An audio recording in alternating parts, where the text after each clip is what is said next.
You weren't supposed to hear this. Not because it's illegal, but because the men who buried it feared what it would do to you. I need you to picture this, an estate the size of a small village, hidden in the folds of a wind-beaten valley in northern England. The locals still call it Blackwood Manor, but the maps stopped naming it in 1864.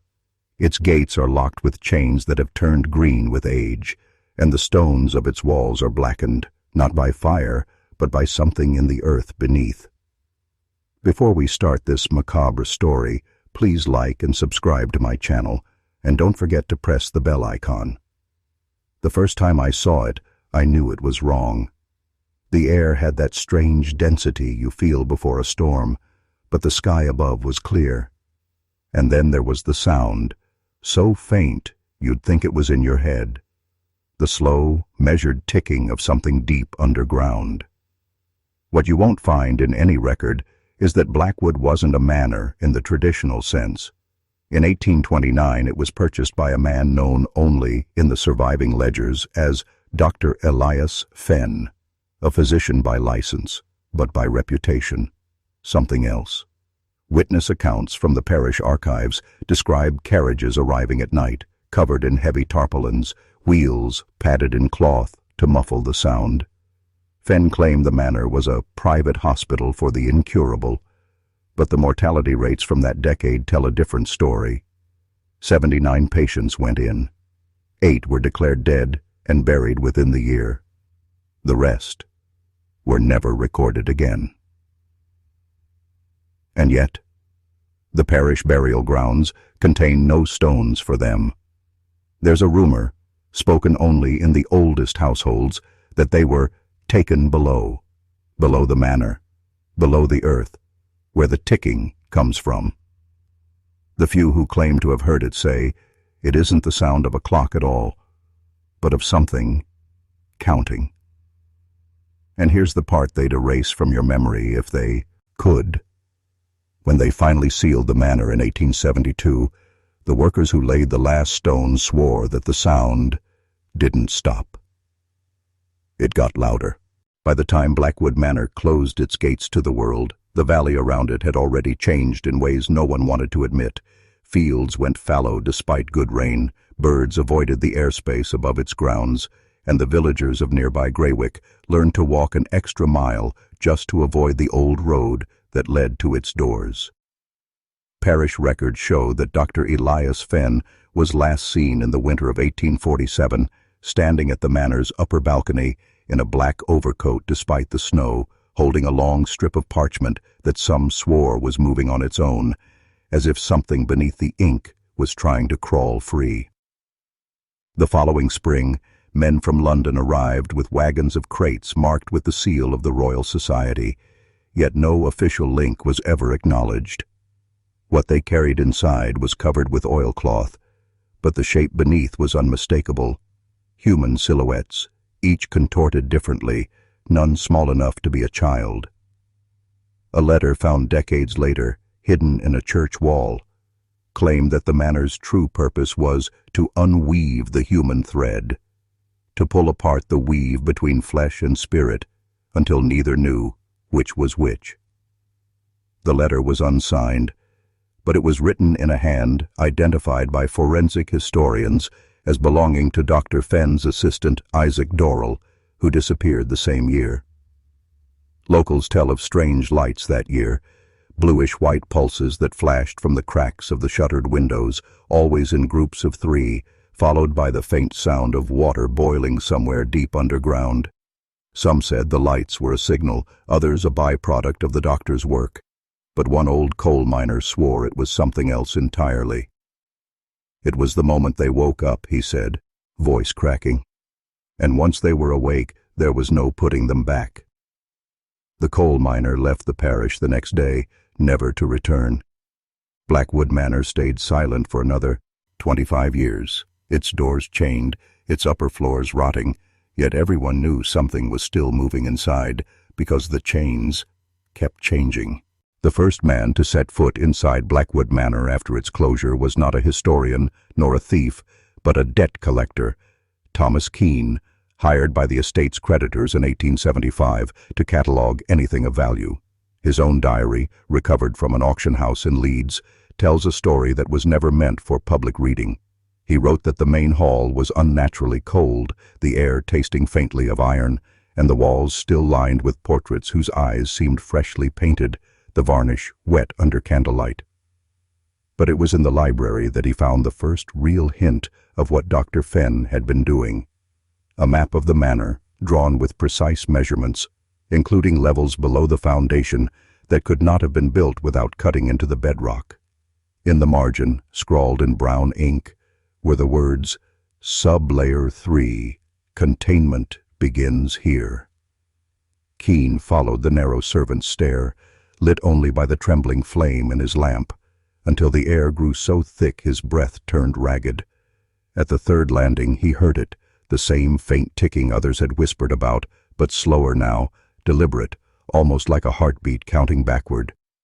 The door at the base of the stairs was locked with a device he'd never seen, copper plates engraved with overlapping circles, the metal warm to the touch despite the cold air. He swore in his diary that when he pressed his ear to the wood, he could hear something breathing. Keene left the manor before nightfall, abandoning his search for valuables, and never returned to claim his pay. The only other note in his journal was written in a shaking hand 2 days later. "I know now why the chains keep changing. They are not to keep us out." It was winter of 1881 when the first breach into Sublayer 3 was attempted, led not by officials, but by 3 railway surveyors contracted to assess the valley for a proposed line. Their accounts were never formally published, but one of them, a man named Harrington Lowe, confided in his brother, and that letter survived in a family trunk until the 1930s. Lowe wrote that they entered the manor under cover of fog, cutting the rusted chains and slipping through a side servant's entrance, the floorboards groaning beneath their boots. Guided by Keene's abandoned map, smuggled from the creditor's archives, they found the same stairwell, the same thickening air. The copper-plated lock on the door was colder now, and when one of the men struck it with a railway hammer, the metal let out a low, resonant hum that seemed to echo through the walls themselves. Beyond the door lay a passage so narrow they had to turn sideways to descend. The walls damp, covered in something that looked like salt, but burned the skin on contact. The ticking grew louder, joined by a second sound, an irregular, wet dragging, as if something heavy shifted its weight in the dark.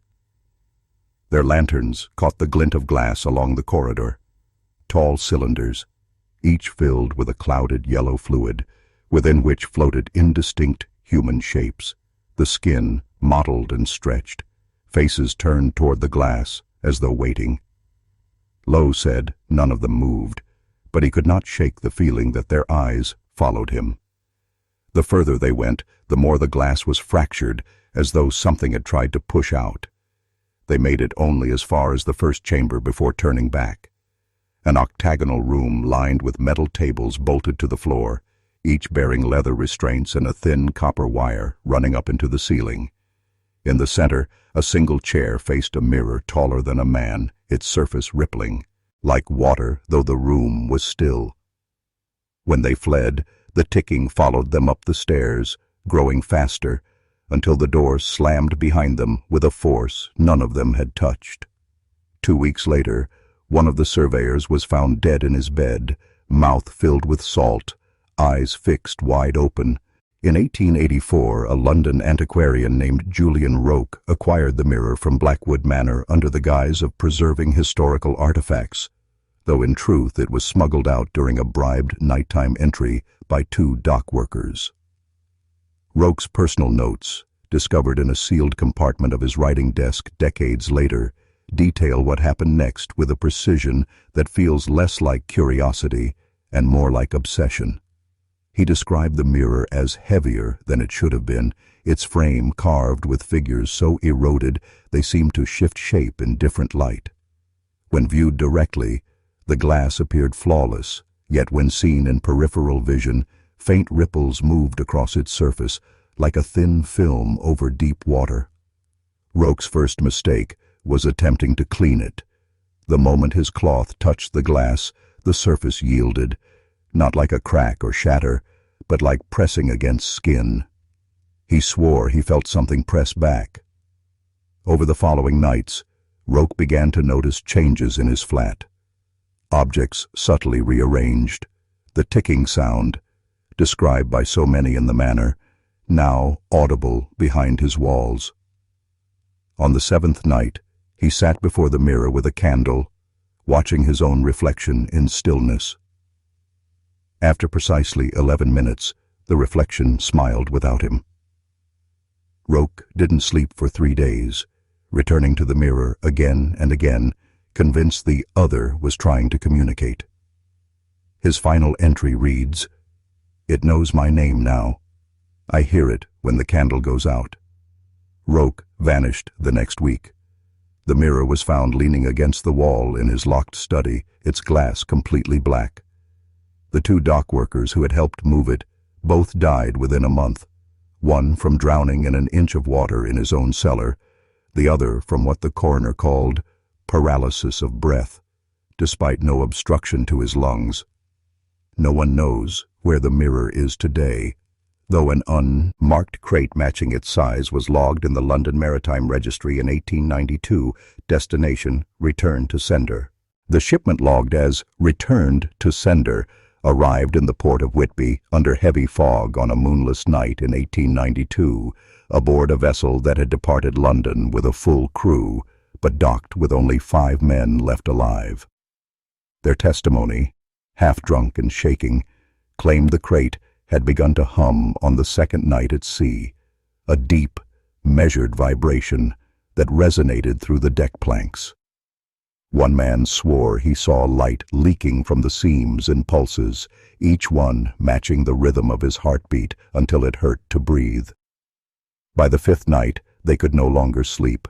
The mirror would not stay lashed in place, sliding across the hold even in calm waters, always turning so the glass faced the stairwell. The captain ordered it sealed in the aft cabin, but in the morning the door was open, and the mirror stood upright in the middle of the galley, its glass fogged over from within. When they reached Whitby, no customs officer would inspect it. One touch of the frame, and a dockhand's nose began to bleed. Instead, 2 men from Greywick parish appeared with an unmarked wagon, taking the crate without a word and driving inland toward the valley. The journey was slow, the horses spooked and sweating, stopping often to shake their heads as though warding off flies that weren't there. Witnesses along the road noted that the wagon's wheels left no tracks, though the mud was deep from rain. At the manor gates, the men unloaded the crate directly onto the frost-bitten grass. One of them crossed himself before prying it open. Those watching from the road swore the glass inside was already dark as obsidian, but when the crate was carried through the front door of Blackwood Manor, every window in the upper floors lit at once with a cold, bluish-white glow. Then, one by one, the lights went out from the top floor down, ending with the faint sound of a door slamming deep underground. The ticking returned that night. That night, Greywick parish swore they heard Blackwood Manor breathe, not a figure of speech, an actual inhale, slow and cavernous, rolling across the valley like the pull of the tide. The windows on the upper floors flickered with dim blue light, not steady, but in long, deliberate pulses, as if syncing with something unseen. Those who dared to watch said they felt their own breathing change to match the rhythm until their chests ached. Inside the manor, according to a solitary surviving account from a man named Corbin Hale, a night watchman who vanished weeks later, the mirror was placed in the octagonal chamber on sub-layer 3, facing the rippling wall where the copper wires met. The air there had changed. The salt-like crystals were gone, replaced by a thin sheen of moisture that dripped in slow beads from the ceiling. Hale wrote that Dr. Fenn's old apparatus had been reassembled. The bolted tables, the copper cabling, the rows of glass cylinders. Only now, the cylinders were empty, and the mirror's glass was no longer dark. He claimed to see shapes moving within, not reflections, but silhouettes walking in a space far larger than the chamber. Their outlines stretched, their heads slightly bowed, as if passing under some unseen weight. The ticking was louder here, accompanied by a faint, distant laughter that seemed to come from inside the glass. At one point, a figure paused, turned toward Hale, and pressed both palms against the inside of the mirror. Frost bloomed instantly across the surface, and Hale's lantern dimmed to a pinprick before going out entirely. In the darkness, he heard the slow rasp of leather straps tightening, though he was not bound. When light returned, the figure was gone, but the palms had left prints, wet and smelling faintly of iron. Hale fled that night, leaving his journal behind. The next morning, the journal was found in the manor's foyer, open to a single phrase scrawled in large letters. "It's not a reflection. It's a door." It was a moonless night in early November when the door was opened, not by chance, but by design. A storm was rolling low over the valley, though no rain fell, and every pane of glass in Blackwood Manor thrummed as if struck by invisible fingers. In the octagonal chamber, the mirror stood unguarded, its frame glistening with condensation. 3 figures, their faces hidden beneath black oilskin hoods, moved with mechanical precision, connecting copper clamps from the bolted tables to the mirror's frame. Witnesses from the tree line, 2 shepherd boys who had followed the glow, claimed the entire manor began to hum in unison, the sound rising from the earth beneath. When the final clamp locked into place, the mirror's surface rippled once, then swelled outward like a membrane pushed from the other side. The hooded figures stepped back, and something stepped forward. It wasn't immediate. At first it was just a distortion, a shadow that bent the candlelight wrong, but then a leg appeared, pale and hairless, followed by a torso, a head, and arms that seemed too long for the body they belonged to. The thing's skin gleamed wet, but its eyes were closed, as if sleeping upright. One of the hooded figures whispered something in a language that the boys could not recognize, and the thing's head tilted sharply toward them, as though it had heard from across the chamber. Its eyes opened, black from edge to edge, and the mirror flared white. In that flash, the boys saw more shapes moving behind it, countless silhouettes pressing against the glass, as though desperate to follow. The hooded figures scrambled to unfasten the clamps, but the mirror's surface convulsed, spitting a stream of water across the floor that hissed like acid where it touched stone. The boys ran before they saw what happened next, but one claimed he heard it, something wet dragging across the floor toward the stairs, followed by the sound of nails scraping wood. By morning, the manor's windows were dark again, but faint, wet footprints led from the main door to the overgrown path toward the woods, and then vanished. The night after the thing stepped out of Blackwood Manor, Greywick did not sleep. It began with the dogs, every one of them howling at once, not at the moon, but at the ground, their bodies rigid, noses pressed to the dirt as if scenting something beneath. Then the wells turned bitter. Those who drew water by lantern light swore the buckets came up warm, with a faint shimmer that clung to the surface like oil. By dawn, doors stood ajar all along the main street, not forced open, but simply left that way, as though their owners had walked out mid-thought. The few who remained inside reported waking to find wet footprints on their floors, always leading to their bedsides, always vanishing at the point where a sleeper's head would rest. No valuables were taken, but small, strange things were missing: locks of hair from a comb, a child's nightshirt, the wick from a bedside candle. An old woman named Agnes Portree claimed she saw it just before sunrise, standing in the middle of the square. She described it as human in shape, but wrong in proportion. Its head cocked at an unnatural angle, arms hanging lower than its knees, skin glistening as if it had never dried since birth. Its eyes reflected no light, only depth, and when it turned toward her, she felt a pressure in her chest so intense she could not breathe until it looked away. By the time anyone else reached the square, nothing remained but a small pool of clear water on the cobblestones, perfectly still despite the morning wind. Those who touched it found their fingertips numb for hours afterward. The parish council ordered every door barred and every mirror covered, but the damage was done. Children began waking at night, speaking in voices too deep for their age, whispering in languages their parents did not understand. In the weeks that followed, 6 villagers vanished without a trace, each last seen walking in the direction of the valley road, barefoot, as though sleepwalking towards something that had called them by name. By the 3rd week, the disappearances could no longer be ignored. A group of 9 men from Greywick, farmers, laborers, and the blacksmith's apprentice, armed themselves with lanterns, axes, and lengths of chain, and set out toward Blackwood Manor just after sunset. The valley air was unnaturally still, the frost crunching beneath their boots louder than it should have been.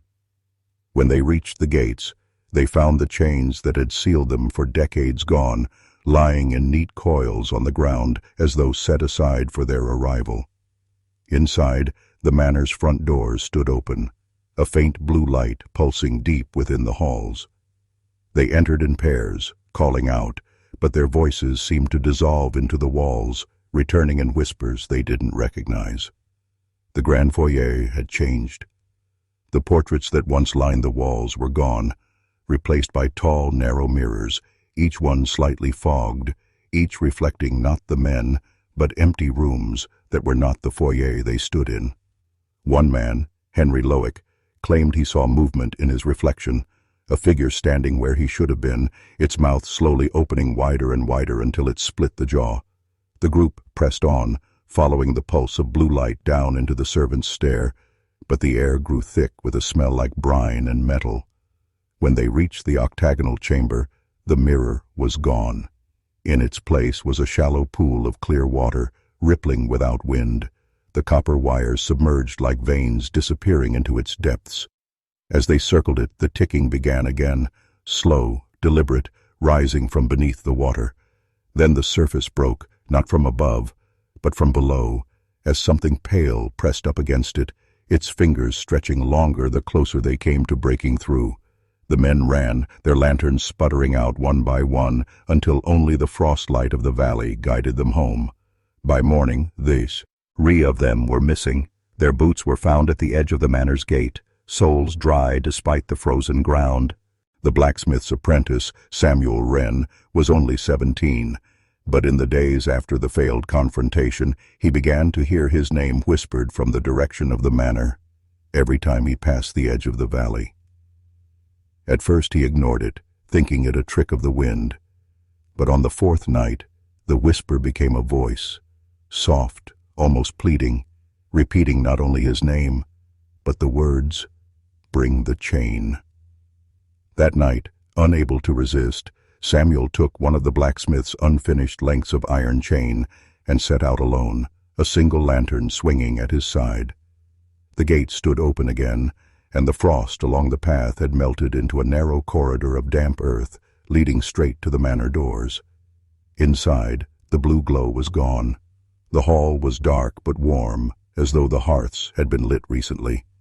Samuel swore he heard quiet breathing ahead, steady and deep, and followed it down to the octagonal chamber. The pool was still there, but the water was glass smooth, reflecting the ceiling in unnatural detail. When he stepped closer, the surface darkened, and something rose up beneath it. Not a face, but a mask, pale and smooth, with no eyes, only a mouth that opened in silence. The voice came again, not from the mask, but from behind him. Samuel turned and saw his own reflection in a standing mirror that hadn't been there before, only it wasn't quite him. The reflection's head tilted sharply, and its lips moved, speaking the same words as the voice. "Bring the chain." Against every instinct he stepped toward it, holding the iron links out. The reflection reached through the glass, its fingers cold and slick, and took them from his hands. Samuel stumbled back, but the mirror was empty again, only showing his pale, wide-eyed face. When he returned to the village, his boots were caked with frost, though he swore he never stepped outside the manor. 3 days later, a chain appeared at the blacksmith's forge, coiled neatly on the anvil, each link engraved with a single word: breathe. The blacksmith, a grizzled man named Corbett Fane, was the first to test the chain, though he claimed afterward he had no memory of deciding to do so. On the morning it appeared on his anvil, he noticed the engravings, each link etched with the same word, breathe, in lettering so fine it seemed cut by something smaller than a needle. Fane assumed it was some strange prank until he lifted the chain. It was far lighter than iron should be, warm to the touch despite the winter air. That night, while the forge fires died low, he looped the chain between 2 posts as if stringing a line, and in the stillness of the shop, the word breathe seemed to murmur faintly from the metal itself. Curious, he held it to his face, and the air thickened, pressing into his lungs until he gasped. But when he exhaled, the world outside the forge seemed to change. The street beyond the open door was gone, replaced by a long, narrow hall lined with closed doors, each one leaking a faint blue light at the seams. A ticking sound, slow and patient, echoed down the corridor. Fane dropped the chain instantly, and the hall vanished, replaced once more by the snow-dusted street. But something else had crossed over with him. A smell, faint at first, of brine and burning tallow. That night several villagers awoke to find their own homes altered, mirrors they'd never owned hanging on walls, puddles of clear water on their floors, and the faint, steady sound of someone breathing in the next room when no one else was there. By dawn, the chain was gone from the forge. In its place sat a shallow copper basin, filled with water so still it reflected the ceiling beams perfectly, until a single pale hand rose just beneath the surface, fingers curling slowly upward. Fane left the village before nightfall and was never seen again. It was Miriam Calder, the miller's widow, who stepped through first. She had lost 2 sons to the manor years earlier and claimed she could hear their voices in the murmurs of the chain when it briefly reappeared, lying coiled like a sleeping serpent on her doorstep at dawn. That night, she carried it into her home, bolted the door, and strung it across the parlor just as Fane had described. The air thickened, her breath growing shallow, and then the room folded inward, replaced by the endless hallway of pale blue light.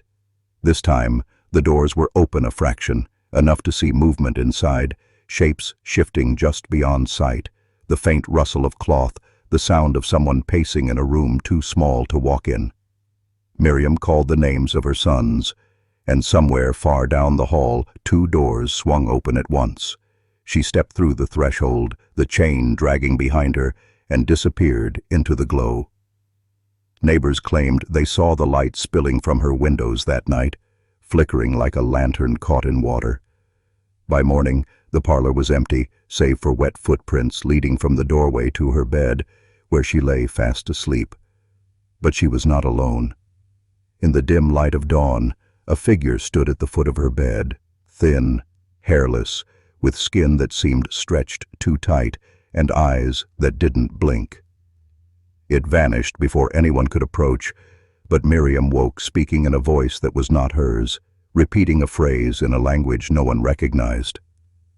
She would not leave her bed for the rest of her life, and every mirror in her house cracked within the week, each fracture radiating outward in the shape of a hand. The parish council gathered in secret to decide the chain's fate, meeting beneath the chapel in a stone crypt lit by tallow candles whose flames bent toward the center of the room as if pulled by some unseen breath.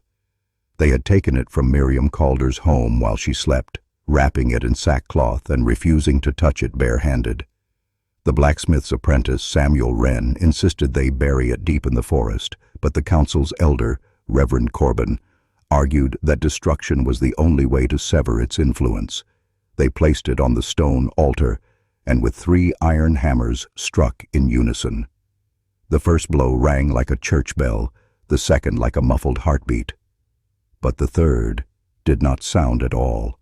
Instead, the chain split open as though hollow, releasing a rush of air so cold it extinguished every candle. In the darkness, the men heard the clink of links falling, not onto stone, but into water. When the candles were relit, the chain was gone. In its place was a spreading pool, perfectly circular, no more than an inch deep, yet reflecting not the ceiling, but the rippling blue light of the manor's octagonal chamber. Something moved in that reflection, slowly, deliberately, until pale fingers pressed against the surface from the other side. Reverend Corbin shouted for the men to flee, but one of them, Henry Lewick, stared too long. His eyes rolled back, and he stepped into the pool as though it were a doorway, vanishing without a ripple. The water evaporated seconds later, leaving only the faint smell of brine and the words "Breathe deep" scrawled in frost across the altar. That night, every window in Greywick rattled in perfect unison, and the ticking from Blackwood Manor grew so loud it could be heard for miles. Henry Lewick reappeared 3 nights later, just before dawn, standing barefoot in the center of Greywick's market square. His clothes were dry despite the frost, but his skin gleamed with a damp sheen that never faded, even under the morning sun. Those who saw him first said he stood unnaturally still, eyes fixed on something just above the rooftops, lips moving in a slow, soundless recitation. When Reverend Corbin approached, Henry turned his head with a slow, deliberate motion, as though it took effort to remember how. His eyes were wrong, not black, not white, but a milky translucence that seemed to shift, like watching the surface of water from below. Corbin tried to speak, but Henry simply raised a hand and exhaled. That breath carried a faint mist, and within it, for the briefest moment, faces appeared. Some human, others stretched and distorted, mouths moving in perfect silence. Henry walked away without a word, barefoot on the frozen road, heading toward the valley. The few who tried to follow claimed the air around him grew thick and heavy, slowing their steps until they could barely lift their feet. By the time the manor came into view, Henry was already at its gates, the frost along the path melting in his wake. He entered without hesitation, the doors closing behind him with a sound like the snapping of wet cloth. That night the blue glow returned to the manor's upper windows, but this time it pulsed in perfect rhythm with the breath of every sleeping soul in Greywick. Those who woke gasping swore they felt cold hands on their chest, pressing just enough to keep their lungs from filling. When morning came, Henry was standing in the same spot in the market square again. Only now, he was holding a small copper basin filled with water that rippled without wind. He set it on the cobblestones and whispered a single word. Again. The copper basin sat in the market square for 2 days, untouched but never unattended. Villagers found themselves drawn to it without knowing why, lingering at the edge of its shadow as though waiting for permission to come closer. The water inside was impossibly clear, reflecting not the sky above, but the faint, wavering image of Blackwood Manor's octagonal chamber. At first it seemed harmless, until a young shepherd named Caleb Thorne leaned over to peer inside. Witnesses said his reflection did not match him. It blinked when he did not, smiled when his mouth stayed still. Caleb swayed forward as though pulled, and when his fingertips broke the surface, the water didn't ripple. It rose, clinging to his skin in long, glistening threads. He staggered back, screaming that something was crawling up his arm, though no one else could see it. By nightfall, dark lines like veins began to spread from his hand to his shoulder, and he stopped speaking altogether. Others who dared to look into the basin described hearing faint knocking from beneath the water, always in groups of 3, followed by a voice just behind their ear whispering a word they refused to repeat. On the 3rd night, the basin's surface began to glow faint blue, and the sound of the manor's ticking returned, louder than before, now accompanied by the slow rush of water moving through unseen channels beneath the square. At dawn, the basin was gone, leaving behind a perfect circle of frost and a trail of wet footprints leading toward the valley. Caleb was never found, but a week later, his boots washed up on the banks of the river miles away, each filled to the brim with perfectly clear water that never evaporated.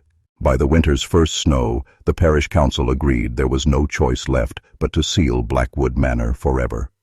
Men from Greywick gathered with sledgehammers, timber, and iron nails, planning to board every door and window, then collapse the main stairwells to trap whatever remained inside. They set out before sunrise, hoping to work in daylight, but the valley was already shrouded in a dense, metallic-tasting fog that muffled even their footsteps. When they reached the manor gates, they found something waiting for them. Rows of copper basins, identical to the one Henry Lowick had left in the square, each filled with still, clear water. There were 19 in total, arranged in a perfect line along the drive, the surface of each basin reflecting not the men but their backs, as if they were being watched from behind. Some of the younger men hesitated, but Reverend Corbin pressed forward, hammer in hand. The manor's great doors stood ajar, and inside the air was warm, almost humid, carrying a faint, steady breath that seemed to come from the walls themselves. They began their work, nailing the doors, smashing panes, bracing shutters, but with every strike of hammer or board, the ticking grew louder, resonating through the floor. Then came the sound of water dripping, slow at first, then faster, until it seemed to pour from every ceiling beam. One man, Josiah Red, cried out that his boots were filling with water, though the floor beneath him was dry. Moments later, he dropped his hammer and walked straight into the fog outside, vanishing from sight. The others didn't follow. Instead, they turned to find the basins on the drive now overflowing, the water climbing upward as if reaching for them. In the chaos, Reverend Corbin shouted for a retreat. By the time they stumbled back into the village, the fog had thinned, but every basin was gone.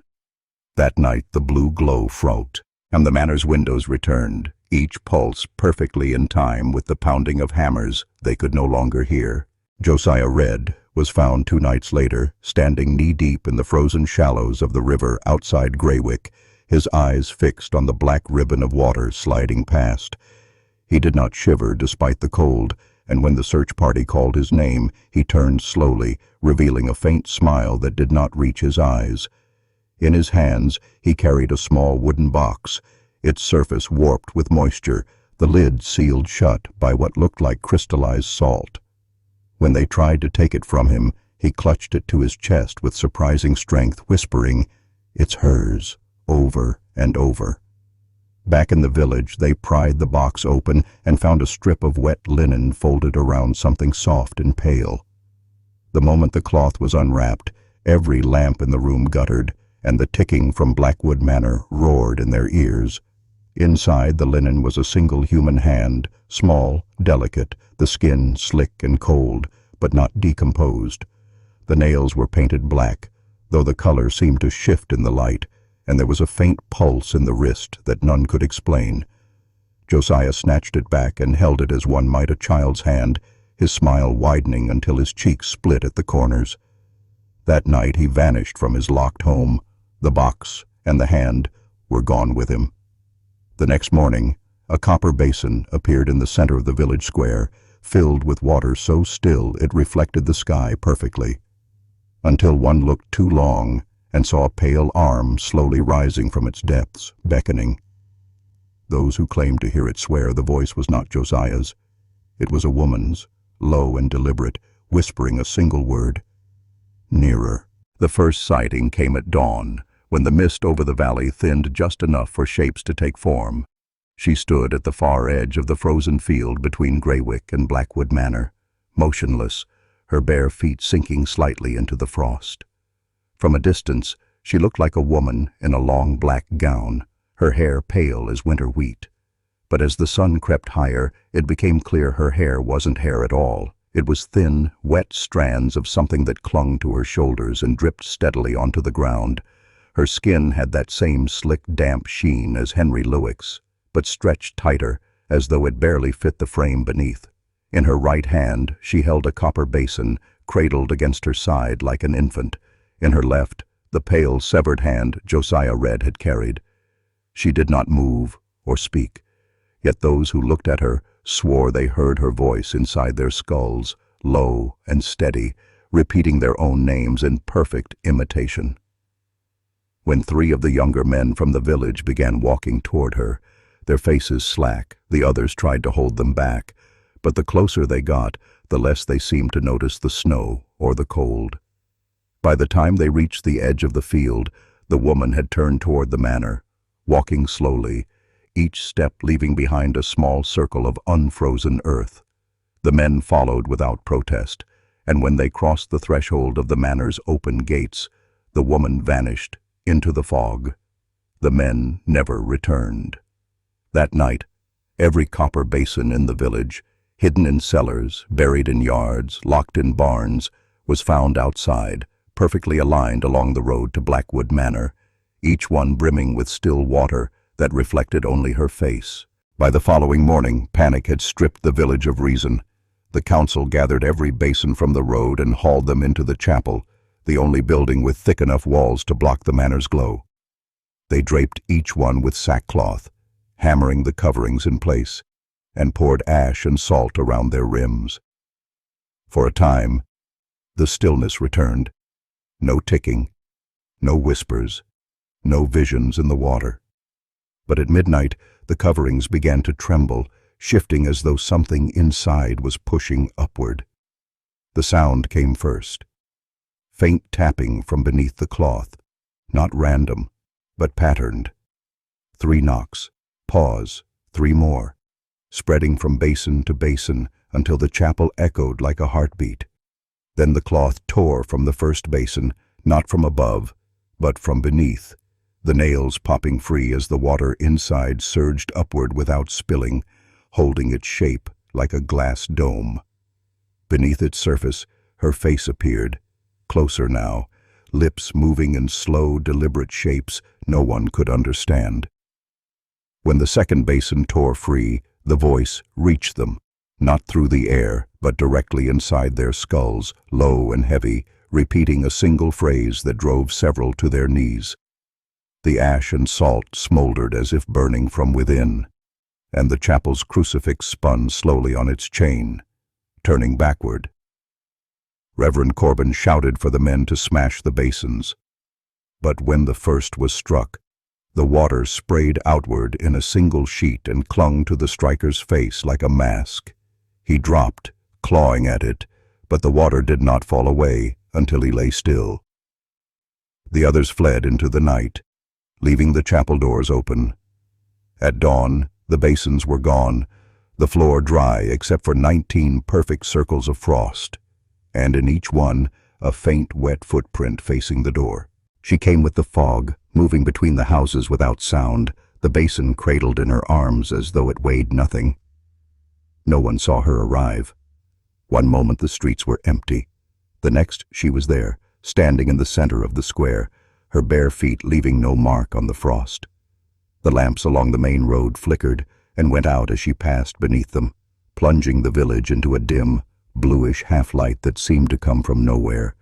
Those who peered from behind curtains swore her head turned toward every window, her gaze finding them no matter how quickly they ducked away. At each doorstep, she paused, tilting the basin toward the door. Within its water, faces appeared, sometimes the viewer's own, sometimes someone long dead, their lips forming silent words. When she reached the Calder house, she lingered longest, setting the basin on the step and holding the severed hand above it until the fingers began to twitch. The water inside darkened, no longer reflective but deep, and a faint sound rose from it, not ticking this time, but the rhythmic pull of something breathing through water. Dogs barked and then fell silent, their owners finding them hours later curled beneath beds, wet to the touch, as though they had been submerged. By the time the sun began to rise, the woman was gone, but the basin remained in the square, now empty save for the hand resting at its bottom, palm up, the nails black and gleaming. The frost that morning formed only in one place, an unbroken ring around the basin, as though marking the edge of something unseen that had been standing there for hours. The basin in the square became a lure no one could explain. At first it seemed harmless, sitting in the pale morning light with the severed hand resting at its center, palm up. But by midday, villagers began drifting toward it, their steps slow and unsteady, eyes fixed not on the basin itself, but on something within it only they could see. They stopped at the frost ring, swaying slightly, as though listening to a far-off voice. Then the pulling began, gentle at first, a subtle lean forward, until it became clear they were no longer in control of their bodies. One man's boot slid over the frost ring, and the moment his foot crossed, his body jerked forward violently, yanked toward the water without ever touching it. He screamed once, but the sound cut off mid-breath as his body collapsed inward, like cloth falling flat. Where he had stood there was nothing but a faint splash and widening ripples in the basin. Panic swept through Greywick, but the pulling only grew stronger, affecting even those hiding indoors. Chairs scraped toward doors, and beds shifted inches across floors as if dragged by invisible hands. By nightfall, every remaining villager had gathered in the square, unable to leave, ringed around the basin, their breathing slow and synchronized. The ticking from Blackwood Manor throbbed in time with their breaths, each pulse making the frost ring melt slightly inward. At the stroke of midnight, the severed hand in the basin curled its fingers once, and the entire crowd stepped forward together. The next morning, the square was empty. Only the basin remained, brimming with clear water that reflected the manor's upper windows, now lit with 19 faint, unwavering blue lights. That night, the upper windows of Blackwood Manor glowed with 19 unwavering points of blue, one for each villager taken from the square. At first they burned steady, but just before dawn, the lights began to blink, slow, deliberate, in a pattern too precise to be random. From the ridge road, a lone shepherd boy named Elias counted the intervals, later swearing it was a message. 3 long, 3 short, 3 long again. He didn't know what it meant, but the way the light flared on the final sequence made his teeth ache. By the third night, others had gathered on the ridge to watch, and more patterns emerged. Blinks that seemed to form words, some in English, others in a language no one recognized. One sequence repeated more than any other, a rapid staccato of flashes, followed by a long, steady glow. Reverend Corbin, pale and shaking, whispered that it was the same cadence used to signal "return" in old naval code. On the 4th night, the lights shifted from the upper windows to the lower, casting the frost-covered lawn in a strange underwater hue. Figures began to appear in the glow, tall, thin silhouettes moving slowly from window to window, their heads tilted as if searching the dark beyond. In the final hour before sunrise, every light went out at once, leaving the manor black and silent. Then, one by one, the windows began to re-illuminate, but now there were 20. No one knew who the 20th was until the next morning, when Elias's parents woke to find his bed empty, his boots left neatly by the door, and a trail of damp footprints leading out into the frost. On the 5th night, the lights no longer blinked. They pulsed slow and deep, like the steady beat of an immense heart buried beneath the manor. The frost in the valley steamed faintly, as though something warm and vast moved just under the earth. From the ridge, witnesses saw the ground around the manor's foundations begin to shift, not in sudden tremors, but in a slow, deliberate swell, as though the soil itself were breathing. Then came the sound, not the familiar ticking, but a long, low tone, so deep it rattled the ribs of every living thing in Greywick. Dogs bolted into the woods, horses screamed in their stalls, and every basin hidden in the village began to vibrate in unison, water sloshing without spilling. At precisely midnight, the tone stopped, replaced by silence so total it felt heavy. Then, in the dark between blinks of the manor's lights, a shape appeared on the lawn, massive, hunched, its surface glistening like something pulled from the depths of a lake. It moved with a slow, fluid sway, and when it lifted its head, the blue glow revealed a face that was almost human, but for its eyes, wide, lidless, unblinking, black from corner to corner.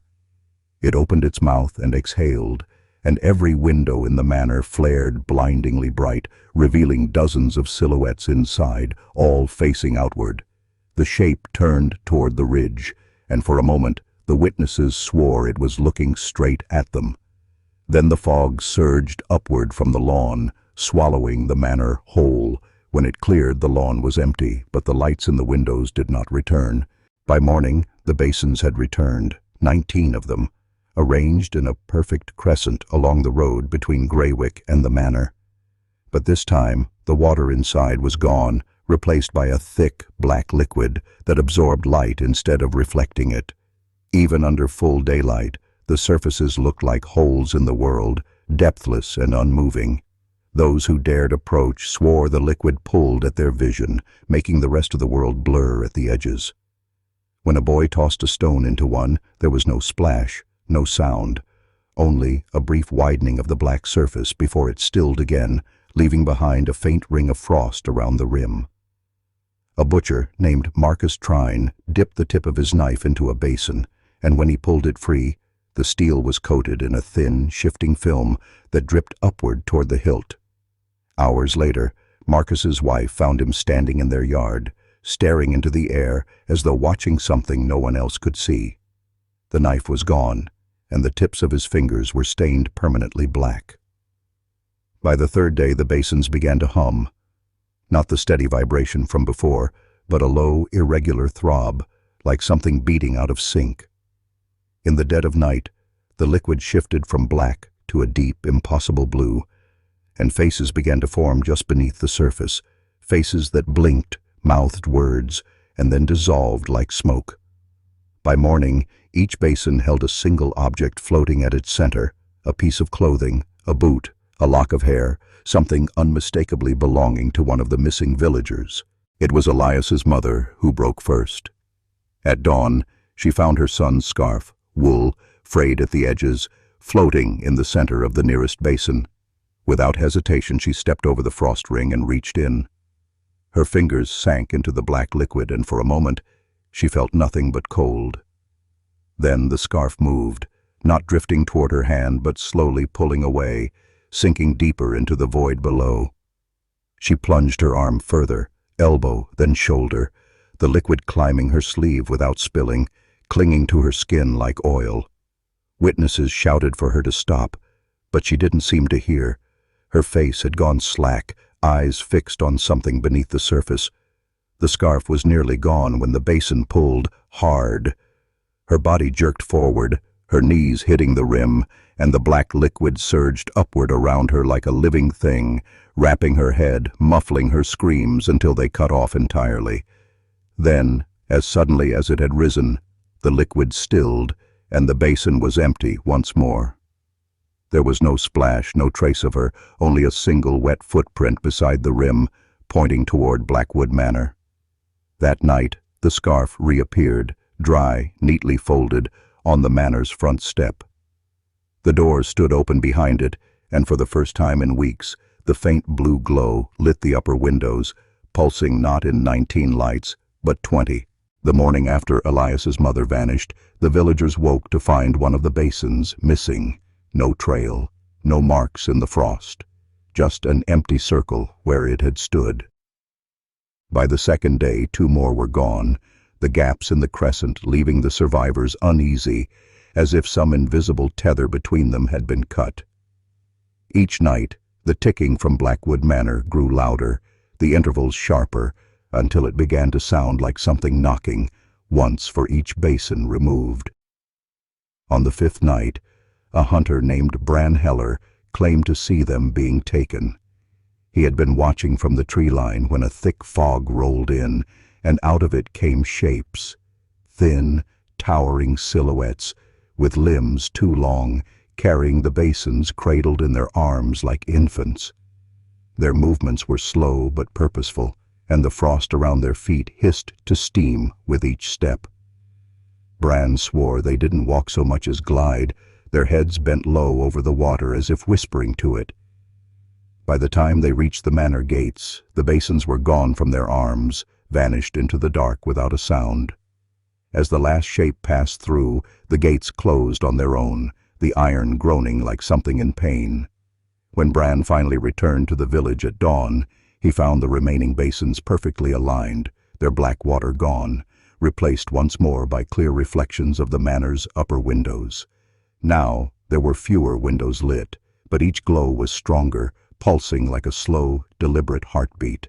On the seventh night, the remaining basins activated without warning. It began just after midnight, when the frost ring around each one began to crack and hiss, releasing a faint mist that smelled of brine and something sweeter, almost like decay. The water inside, clear since the last taking, began to tremble, each ripple perfectly synchronized across the line, as if stirred by the same unseen hand. Then came the sound, not ticking, not knocking, but the rush of something vast moving through deep water, so low it seemed to vibrate in the bones. The reflections in the basins shifted, no longer showing the manor's windows, but the view from inside them, as if the water had become glass and the villagers were looking out from the upper floors. From that vantage the watchers could see the village square, empty and pale under moonlight. Except it wasn't empty. Figures moved between the houses, their shapes blurred, too many joints in their limbs, their movements slow but deliberate. Each basin showed a different angle of the same scene, until together they formed a full view of Greywick. But the village wasn't as it was. In the reflections, every house's windows were lit blue, and in each one stood a figure looking out, their faces pale and wet, their eyes black and unblinking.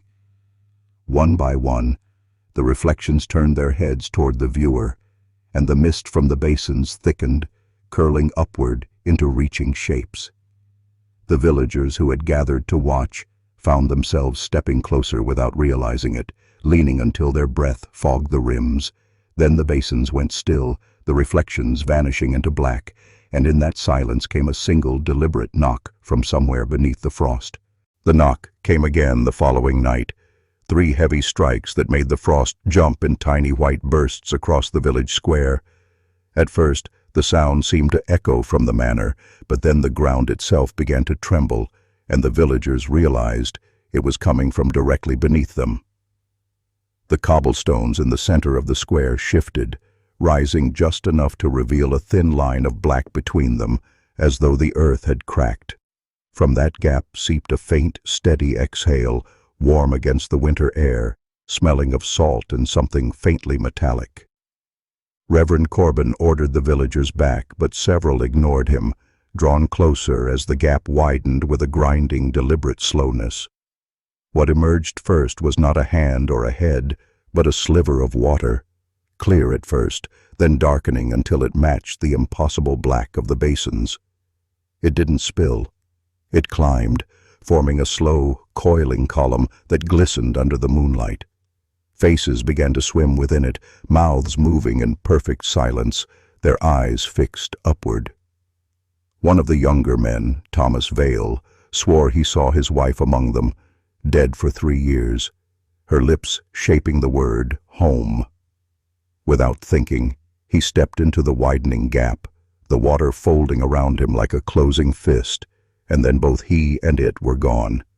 The cobblestones sealed themselves as if they had never moved, leaving only a wet circle where he had stood.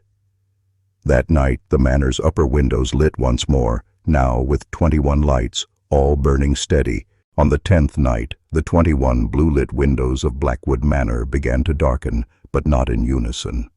One by one, each light blinked out with a slow, deliberate fade, as though something inside was moving away from the window rather than extinguishing the glow.